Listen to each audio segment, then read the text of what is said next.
Have you ever felt drawn to someone who seemed perfect, too perfect, only to later realize their kindness came with a hidden price? Maybe they never raised their voice. Maybe they always knew the right thing to say. Maybe they made you feel seen, safe, and chosen. But slowly, almost imperceptibly, you started to feel uneasy. Something didn't match. Their words were soft, but your spirit felt squeezed. You blamed yourself, overanalyzed every reaction, convinced yourself they were just misunderstood. But what if the real issue was this? You were never seeing them. You were seeing their mask. And that mask, the persona, is not just a social role, it can become a weapon. Carl Jung warned us about this trap, that when someone over-identifies with their persona, their social mask becomes their reality, while their shadow, the darker, hidden parts of their psyche, begins to act in secret, unconsciously, deceptively. And the result?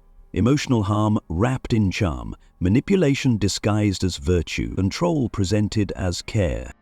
You see, this is not about cartoon villains or obvious narcissists. It's about the people who seem most harmless, the overly agreeable co-worker, the spiritual friend who's always positive, the parent who says they just want what's best for you, but never really listens. They appear loving, selfless, emotionally intelligent, but underneath that image, something else is running the show, something they don't even see in themselves. Jung called it the shadow, and the persona, in many cases, is its decoy. The persona is the face you show the world. It's the smile you put on at work, the way you talk differently in front of certain people, the curated version of yourself designed to earn approval, maintain order, or survive. And at first, it serves a purpose. Society demands it. We all wear masks. But when you begin to believe you are the mask, and others do too, you become a stranger to your own psyche. You lose touch with your instincts. Your emotions start leaking out in strange, manipulative ways. And here's where it gets dangerous. Because the more someone polishes their persona, the more their shadow gets buried. Not destroyed, just repressed. All the envy, spite, insecurity, greed, and unacknowledged rage has to go somewhere. So it comes out sideways, in subtle shaming, in emotional guilt trips, in inconsistent behavior cloaked in justifications that sound noble. And the most haunting part? These people genuinely believe they're being kind. They're not lying to you, they're lying to themselves.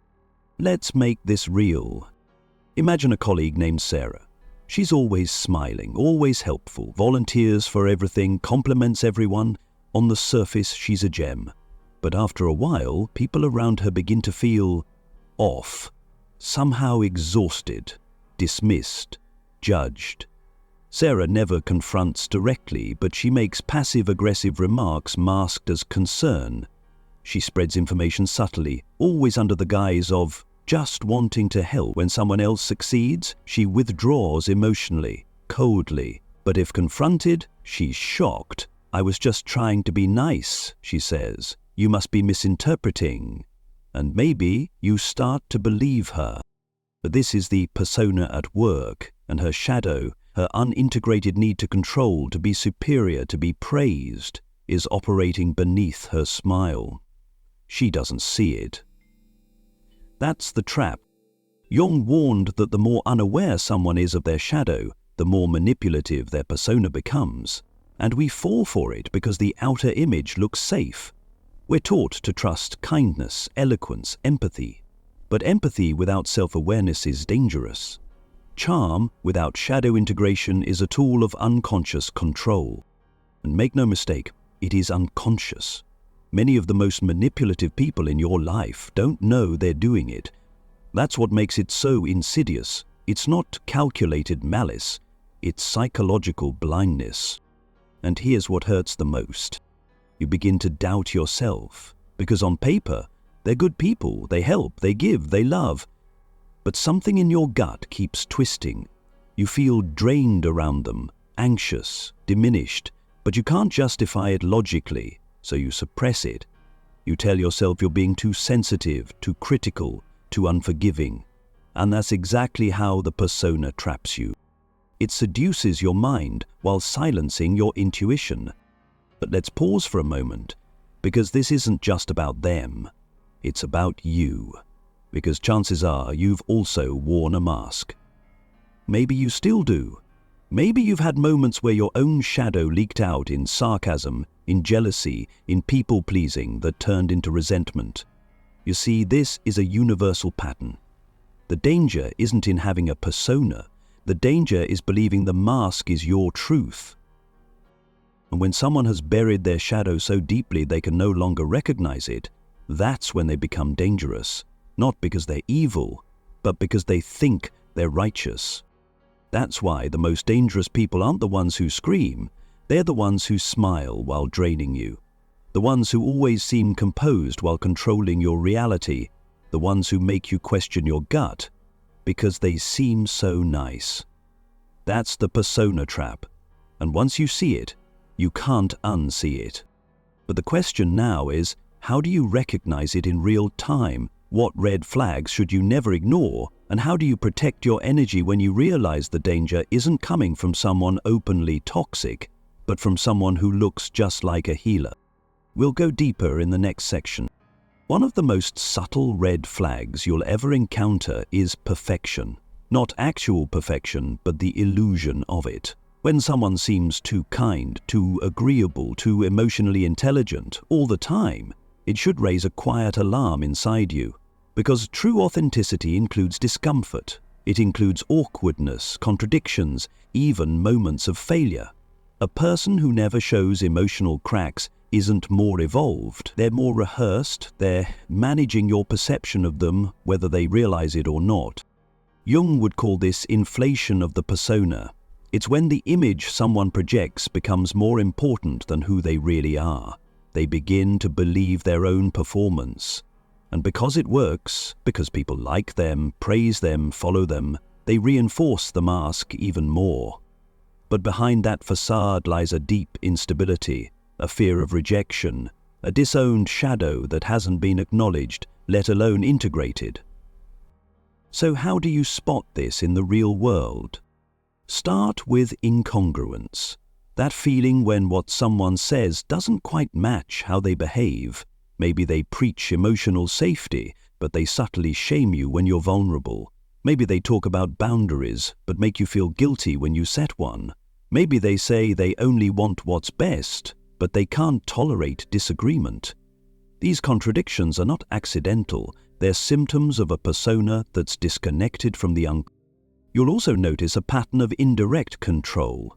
The manipulative persona never forces. It suggests, it implies, it leaves you with the burden of guilt or obligation while maintaining its polished image.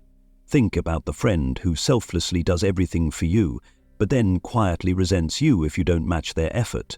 Or the spiritual teacher who radiates compassion, yet dismisses your pain as low vibration. Or the partner who never argues, but makes you feel like the bad guy for having needs. They never say it outright, but you feel it. You feel it in your chest, in your stomach, in the way your energy shrinks around them. And yet you find yourself doubting those feelings. That's part of the trap, because the persona is designed to bypass your defenses. It speaks to your logic, to your values, to your desire for connection. It's not loud, it's seductive. And the deeper the deception, the harder it is to name. Because the truth is, most of these people aren't setting out to manipulate anyone. They're not aware they're doing it. They're not acting maliciously. In fact, many of them believe they're being loving. That's what makes it so disorienting, because they've convinced themselves that their persona is who they are, and in doing so they've lost access to their own unconscious. Jung was clear on this. What we repress doesn't disappear, it grows stronger in the dark. The shadow doesn't die just because we pretend it's not there. It waits, it festers, and eventually it takes the wheel. But here's the part we often miss. The most toxic people are often just emotionally fragmented. They're not evil, they're unconscious. They've buried so much of their real self in the pursuit of being good, kind, or impressive that their authenticity has been replaced by performance. And because that performance works socially, they never question it.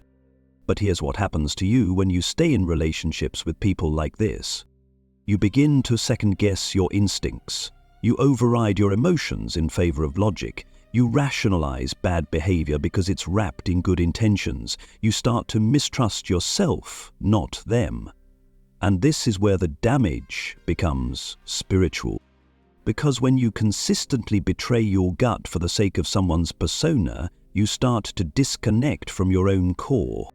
You internalize the belief that love has to be earned by being easy to be around, that respect only comes if you don't challenge anyone, that your emotional needs are unreasonable if they disrupt someone else's peace.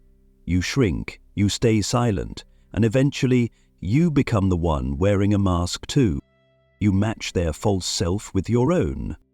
And now the trap has closed. Because now you're both performing, you're both hiding, you're both maintaining a dynamic that looks peaceful on the outside but feels chaotic on the inside. And unless someone wakes up, the relationship becomes a spiritual graveyard.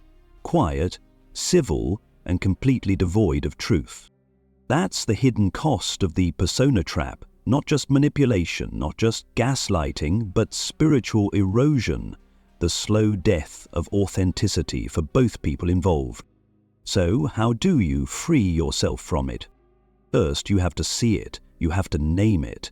And naming it means trusting yourself, trusting that weird gut feeling you've been ignoring, trusting the part of you that feels drained even when everything looks fine, trusting that emotional discomfort is a signal, not a flaw.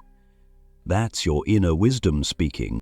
Second, you have to stop outsourcing truth to appearances. Just because someone is eloquent, calm, or woke doesn't mean they're integrated. Watch what they do when they're challenged, when they're uncomfortable, when they don't get their way. That's where the real self leaks out. Third, and this is the hardest part, you have to examine your own mask, your own need to be liked, your own tendency to perform safety while swallowing your truth. Because the reason you're susceptible to the persona is that on some level you've prioritized image over essence too. The answer isn't to demonize the persona, it's to integrate it, to use it consciously while staying rooted in something deeper, your real self, your unfiltered instincts, your unpolished truths, the parts of you that don't need to be impressive, just honest. And that means doing the inner work. It means sitting with your projections and asking, what part of me have I disowned that's being activated here? Why do I admire this person so much or fear disappointing them? What am I afraid they'll see if I take off my mask? These are hard questions, but they're liberating, because once you stop needing people to be perfect, you stop getting fooled by perfection.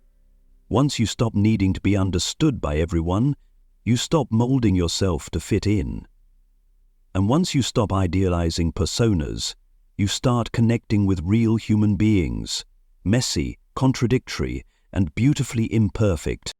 That's the medicine. Because the moment you reclaim your own shadow, you become immune to the manipulations of those who haven't faced theirs. You no longer fall for the smile that hides the dagger.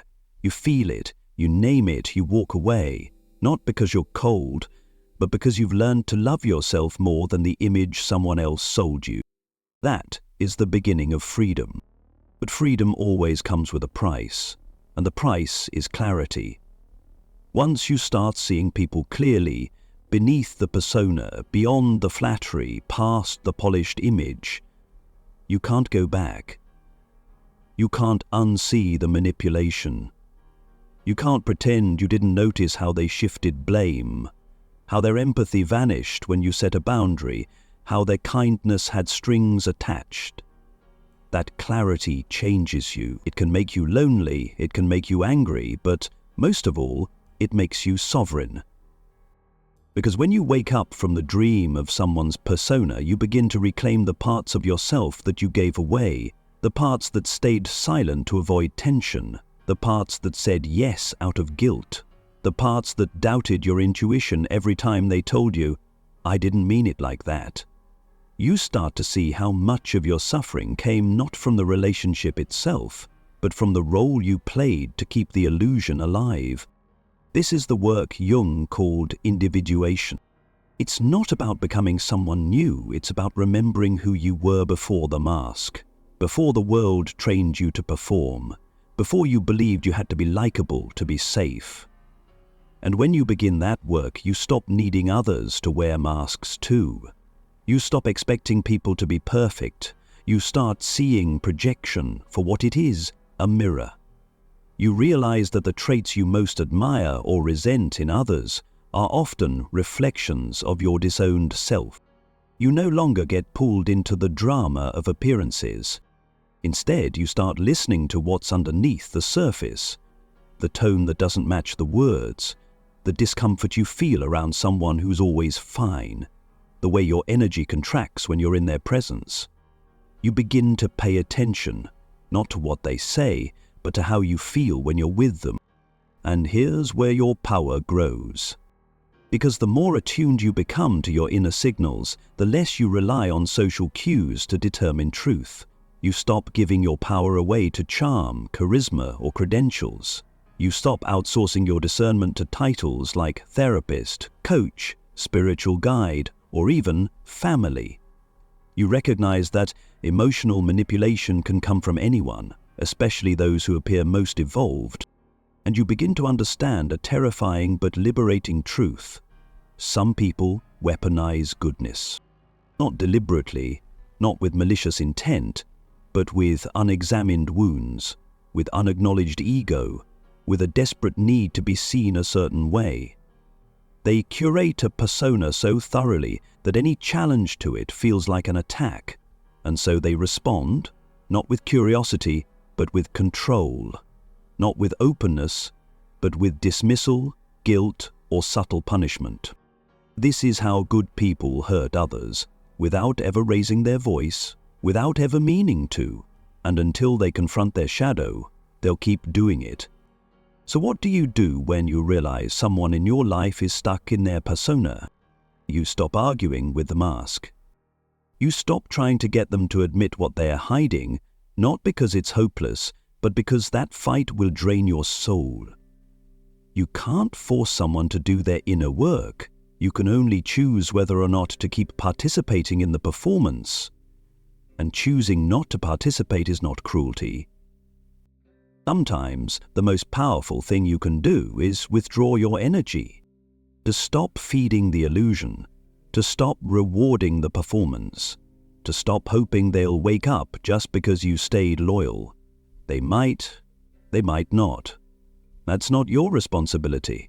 Your responsibility is to yourself, to your truth, your energy, your soul.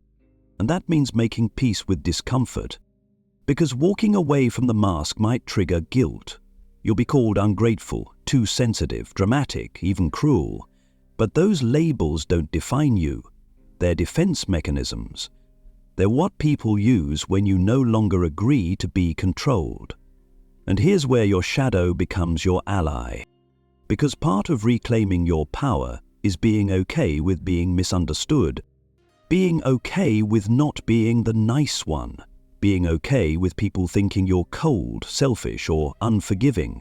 Being okay with letting someone else live in their story about you while you live in your truth. That's the real test. Can you hold onto your clarity when others try to shame you back into the role? Because they will. They'll test you. Not necessarily out of cruelty, but out of fear. Because when you stop playing the game, they're forced to see it for what it is. And most people aren't ready for that. So they'll project, they'll twist, they'll rewrite the story. But don't take the bait. Don't try to fix it. Just step back. Let the mask collapse on its own. And it will. Because a persona without an audience has no power. Once you stop reacting, stop justifying, stop explaining, something incredible happens. The energy shifts, the dynamic changes, you reclaim space. Space to breathe, space to feel, space to remember who you are. And in that space, your real self begins to return. not the version of you they approved of, not the version that kept the peace, but the version that feels grounded, clear, and unapologetically real. That's what individuation births.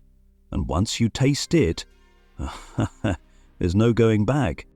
You stop needing to explain your boundaries. You stop waiting for someone else to validate your instincts. You stop giving people the benefit of the doubt when your body already knows the truth. You live from your center, not their perception. And ironically, that's when you become untouchable. Because you're no longer controlled by charm. You're no longer seduced by emotional performances. You've seen behind the curtain. You know the script, and more importantly, you've walked off the stage. You're not playing roles anymore, you're living in your essence, and from that place you attract a different kind of relationship, one built on truth, not image, one where both people can take off the mask, one where shadow is not feared, but respected, integrated, welcomed. That's the world Jung was pointing us toward, not a world of perfection, but a world of awareness, where people don't pretend to be good, they do the work to become whole. But what does it actually mean to become whole? Jung made it clear. Wholeness is not the same as goodness. It's not about becoming a perfect moral figure, free of flaws and faults. It's about becoming real, honest, integrated. It's about embracing the paradoxes inside you, the rage and the compassion, the control and the surrender, the fear and the courage. Because until you do, you will remain fragmented. You'll swing between personas, you'll continue hiding the parts of yourself you're ashamed of, and over-identifying with the parts you think are acceptable. And this split? That's what causes suffering. Because you can't selectively repress emotions. When you bury your anger, you bury your passion. When you deny your envy, you deny your ambition. When you reject your grief, you reject your capacity for love. Your shadow holds more than darkness. It holds your life force, your instincts, your truth. And the more you avoid it, the more disconnected you become, not only from others, but from yourself. That's why people with polished personas often feel empty inside. Their relationships look good on the outside, but they lack depth, intimacy, authenticity, because how can you truly connect with someone when you're hiding half of who you are? How can you receive love if the part of you that's being loved isn't even real? You can't. And that's why the persona is ultimately a trap, not just for others, but for the one wearing it. But here's the deeper layer. Many of us learn to wear the persona for survival. As children, we sensed what parts of us were acceptable and what parts were not. We learned to be quiet, to be helpful, to smile when we were hurting. We learned that certain feelings made people uncomfortable, so we buried them. We adopted the role that earned us love, approval, safety. That's the origin of the persona. It wasn't manipulation, it was protection. So have compassion for yourself, for the parts of you that had to perform, for the mask you wore to survive a world that didn't know how to hold your truth. But don't stop there, because what protected you then will suffocate you now. You're not a child anymore. You don't need to earn love through self-abandonment. You don't need to prove your worth through endless compliance. You don't need to shrink to fit anyone's expectations.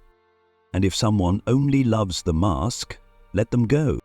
Because love that can't hold your whole self is not love, it's a transaction, and you deserve more than that. This is why shadow work is not just psychological, it's spiritual. It's a return to the sacred wholeness you were born with.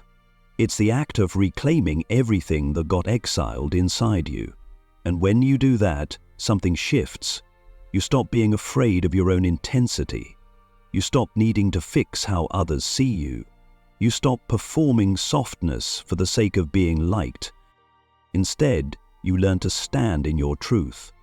Even when it shakes, even when it costs you relationships, even when it leaves you misunderstood. Because truth, once lived, becomes its own protection. That doesn't mean you become aggressive or confrontational. It means you become clear, calm, non-negotiable. And in a world obsessed with image, that kind of clarity is revolutionary. People will test it, they'll project onto it, they'll call you intimidating or distant or difficult. But don't let that pull you back into the mask. That's just the echo of a world still addicted to illusion. You're not here to be liked by everyone. You're here to be whole. That's your responsibility. That's your power. And yes, it's hard. It's hard to watch people recoil when you stop playing the nice role. It's hard to walk away from connections that once felt safe but were only safe for your persona, not your soul. It's hard to hold your ground when your silence is met with guilt trips. But this is the price of becoming who you truly are. And every time you honor that process, even when it hurts, you reclaim a piece of yourself that was lost. So stop asking for permission. Stop waiting for someone else to tell you your boundaries are valid. Stop needing the approval of people who never really knew you. Start listening to the quiet, grounded truth inside your own body, because that is where your power lives, not in the mask, not in their validation, but in your own embodied truth. This is what Jung meant when he said the privilege of a lifetime is to become who you truly are. It's not a glamorous path. It's not a path filled with applause, but it is a path that leads to peace. Not the peace of avoidance, but the peace of alignment. A life where your inside matches your outside. A life where you can look in the mirror and see someone real, not flawless, not always liked, but whole. And once you taste that, you'll never again trade your authenticity for belonging. You'll stop watering yourself down to keep someone else comfortable. You'll stop performing empathy when what you really feel is anger. You'll stop pretending things are okay just because the mask says they should be. Instead, you'll speak truth. You'll walk away when it's necessary. You'll hold space for your own complexity. And from that place, you'll start attracting people who do the same. People who want truth over comfort. People who are doing their own shadow work. People who see you, not just your light, but your edges. And still, choose to stay. That's the gift of integration. You stop settling for relationships that require your dishonesty. You stop confusing harmony with hiding. You stop being fooled by performance, yours or anyone else's. You begin to live in the world not as a character, but as a presence. You bring your full self into the room and let the ones who can't handle that fall away. And that is liberation. So if you've been living in the persona, if you've been trapped in relationships built on performance, this is your invitation. Take off the mask. Let the shadows speak. Let it show you where you've been exiled from your own truth. Not to shame it, not to silence it, but to reclaim the power it's been holding all along. Because once you do, you'll never again mistake charm for safety. You'll never again let someone's image seduce you into silence. You'll see the mask and what it's hiding, and you'll walk away not with anger, but with clarity. Because you know who you are now, and when you know who you are, you're not available for illusions. When you know who you are, you begin to move differently. You speak less, but your presence says more. You don't rush to prove yourself, because there's nothing left to prove. You no longer get entangled in other people's projections, because you've reclaimed what they used to reflect. You see manipulation for what it is, fear dressed as control, and you no longer mistake flattery for love. You begin to notice things others don't, the subtle tone behind a compliment, the way someone shifts when you assert a boundary, the nervous laugh that covers discomfort when truth is spoken. You become attuned to energy, not words. Because energy doesn't lie, personas do, and it changes your life. You stop explaining yourself to people who aren't listening. You stop trying to be the bigger person when what you really need is distance. You stop hoping that someone will see your worth while you're hiding behind emotional compliance. You stop sacrificing yourself on the altar of their perception. Because here's the hard truth. Anyone who requires you to be less than you are in order to feel secure is not your person. And anyone who punishes your truth was never loving you in the first place. They were loving the role you played. They stopped playing it. Because the longer you play a role, the more you forget that you were once the author. The longer you maintain the mask, the more estranged you become from your own face. And the world doesn't need more masks. It needs more mirrors. People willing to reflect truth, even when it's uncomfortable. People willing to name patterns, even when it means being rejected. People willing to do the work of integrating their own shadow, so they don't unconsciously weaponize it. That's what this path is about. That's what Jung was teaching us. Not how to be liked, not how to win, but how to become whole. And that wholeness, it scares people. Because a whole person can't be controlled. A whole person can't be manipulated. A whole person doesn't abandon themselves to maintain peace. A whole person doesn't bend to illusion just to feel accepted. A whole person is free. So yes, this path is lonely at times, because the more you integrate your shadow, the more you lose tolerance for surface-level connection. The more you confront your inner chaos, the less you're entertained by external drama. The more real you become, the more fake things fall away. But what remains is gold. Not everyone will stay. Not everyone will applaud your clarity. But the ones who remain, the ones who meet you in truth, those are your people. The ones who see your shadow and don't flinch. The ones who don't need you to shrink so they can feel safe. The ones who do their own work, not to fix you, but to stop projecting onto you. That's what real love feels like. That's what safe presence feels like. And until you feel it, you'll keep mistaking charisma for connection. You'll keep calling manipulation misunderstanding. You'll keep betraying your own clarity in order to be seen by someone who can't even see themselves. But now you know better. Now you know that kindness without boundaries is self-erasure, that charm without awareness is a trap, that image without integration is a facade, and you're done falling for it. You're ready to feel again, to trust again, but not blindly. You're not looking for perfect people, you're looking for integrated ones, and more importantly, you're becoming one. So here's your reminder. You are not here to be convenient. You are not here to be likable. You are not here to be understood by people who refuse to understand themselves. You are here to live in truth, to walk with your whole self, light and shadow, to speak from your center, not your conditioning, to love without performing, and to let go without guilt. Let that be your compass. Because once you choose truth, once you choose integration, once you choose your real self over the mask, everything changes. The people you attract change. The relationships you tolerate change. The way you move through the world, clear, grounded, unapologetic, becomes a silent revolution, a signal to the unconscious minds around you. I will not play roles anymore. I will not be seduced by false selves. I will not betray myself to be accepted by you. And that signal? It clears the room. It draws in those who are ready for depth and repels those who need you to stay small. And that's not a loss. That's alignment. So if you've been doubting what you feel, if you've been questioning whether you're too sensitive, too critical, too guarded, let this be the moment you trust your body again. Let this be the moment you stop overriding your intuition.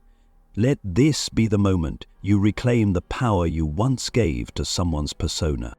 Because the truth is this, what looks kind may be hiding chaos, and what feels safe may not be safe at all. Emotional manipulation doesn't always shout. Sometimes it whispers, smiles, compliments, agrees, but your nervous system knows. Your shadow knows. Listen to it. Let that knowing guide you, not toward cynicism, but toward discernment, toward wholeness, toward the kind of power that doesn't need to prove itself. You've worn the mask. You've seen the mask in others. Now it's time to take it off. Not to expose, but to reveal. Not to fight, but to integrate. Not to punish, but to protect. Your truth is not a burden. It is your boundary. Your clarity is not harsh. It is holy. Your instinct is not paranoia. It is wisdom earned through pain. So, live it. Own your knowing. Speak what you see, and remember this: you were never crazy. You were just being gaslit by someone who was ruled by their shadow but looked like light. But now you see the difference, and that changes everything.